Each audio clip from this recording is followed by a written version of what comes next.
Mari belajar dari dua pengorbanan yang spektakuler, teman-teman. Dan yang terakhir, pengorbanan menteri berakibat membuahkan yang sangat manis. Dari Nordibrek Abdusatorov melawan Farhan Maksolo di Chess Cup 2024 Uzbekistan.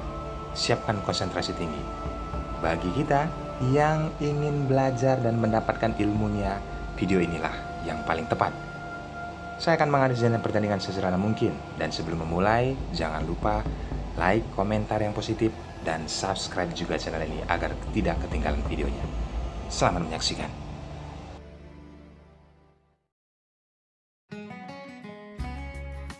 Kita mulai. Nordibrek Abdusatorov memegang buah putih. Dia memulai dengan pion ke D4. Farhan Maksolo memainkan kuda ke F6. Putih aktif kuda ke F3, lalu hitam pion ke E6, membuka diagonal gajah. Setelah putih mengembangkan kembali gajahnya ke F4, terjadilah pembukaan londo sistem di papan. Hitam mengajak pertukaran, tetapi di backup oleh pion ke E3. Membuka kembali petak gajah terangnya untuk menguasai diagonal. Hitam kuda ke C6, lalu putih kuda ke D2. Bagaimana kelanjutan dari Farhan Maksolo memainkan pion ke H6? Langkah penting yang bisa kita dapat dalam pembukaan ini adalah London System ya. Ini langkah rumusan. Jadi diperhatikan posisi seperti ini adalah baik untuk kedua pemain. Yang merubahnya adalah strategi yang diciptakan oleh Nordibrek Abdusatorov. Memainkan kuda ke C4, lalu ada hitam mencoba menghalangi posisi kuda. Kuda ditempatkan ke E5, mengajak pertukaran, tetapi Maksolo mengabaikannya, memainkan menteri ke B6, mengancam pion dilindungi oleh benteng. Kali ini penyerahan permainan terjadi. Setelah kuda pukul kuda dan disambut oleh kuda, lihat, hitam mengeluarkan gajahnya, persiapan rokade sayap raja untuk ke depan sekaligus mengancam kuda. Nordibrek Abdusatorov kembali merapikan posisi pionnya, menjaga pion lini center, dan gajah dikeluarkan oleh hitam ke D7, menciptakan dua pilihan, rokade sayap raja ataupun rokade sayap menteri. Putih, pengembangan gajah. Jelas, rokade sayap raja persiapkan oleh Nordibrek Abdusatorov. Bagaimana Farhan Maksolo sebelum melakukan rokade sayap raja, dia terlebih dahulu penempatan benteng ke D8. Nordibrek memainkan pion ke A4, dan tentu saja setelah hitam rokade sayap raja, putih belum terburu-buru. Dia memainkan pion ke H4, mencoba mendobrak dari pion sayap raja. Hitam mengajak pertukaran pion di lini center, disambut oleh pion yang ada di E3. Kembali kuda ke E4, ini sangat strategis yang dilakukan oleh hitam. Rokade sayap raja diciptakan oleh Nordibrek Abdusatorov. Bagaimana kelanjutan teman-teman? Gajah dimundurkan ke E8. Menteri ditempatkan ke G4.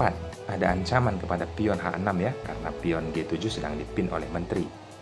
Maka dari itu, ada pelajaran penting. Hitam menciptakan langkah jebakan, penempatan menteri, dan putih tidak terjebak, menurunkan gajahnya. Karena sebentar teman-teman, kita lihat jebakan apa yang dipersilahkan. Kenapa tidak memukul pion yang ada di H6 oleh gajah? Jika itu dilakukan oleh putih, maka hitam berkesempatan untuk memainkan pion ke F5 mengancam menteri. Lihat jalur G tidak ada tempat untuk menterinya. Maka dari itu langkah bisa ke F4. Barulah hitam bisa melakukan langkah memukul kuda dengan gajah, dan kali ini disambut oleh pion, kembali gajah dipukul oleh pion. Jika dilanjutkan, putih bisa mengambil pion yang ada di H6 dan hitam mengambil pion yang ada di E5. Nanti seterusnya raja hitam akan di backup oleh menteri ke G7. Sangat jelas di sini posisi hitam masih unggul ya. Jika ini dilanjutkan, maka dari itu jebakan ini tidak diterima. Nordibrek memahaminya, memundurkan gajah ke C2, tidak memukul pion. Lalu hitam mengamankan rajanya ke H8, ancaman dari menteri. Pion dimainkan ke F3 mengancam kuda, dan kuda mundur kembali mengancam posisi menteri. Permainan pun berlanjut. Nordibrek memundurkan menterinya ke H3. Lalu Abdusatorov kembali mengancam posisi gajah dengan kuda, penempatan ke A5. Kali ini diciptakan dan ditarik posisi ke H2. Bagaimana satu persatu perwira dicoba oleh hitam untuk memundurkan perwira putih. ada langkah yang sangat spektakuler, bisa kuda ke G6 jika kita memainkan ya teman-teman. Langkah yang sangat sederhana mengamankan posisi kuda, tetapi Nodi Break Abdusatorov tidak melakukan hal itu. Bagaimana dia menciptakan langkah membiarkan kudanya dipukul oleh pion. Dan ini disambut oleh para Maxlow.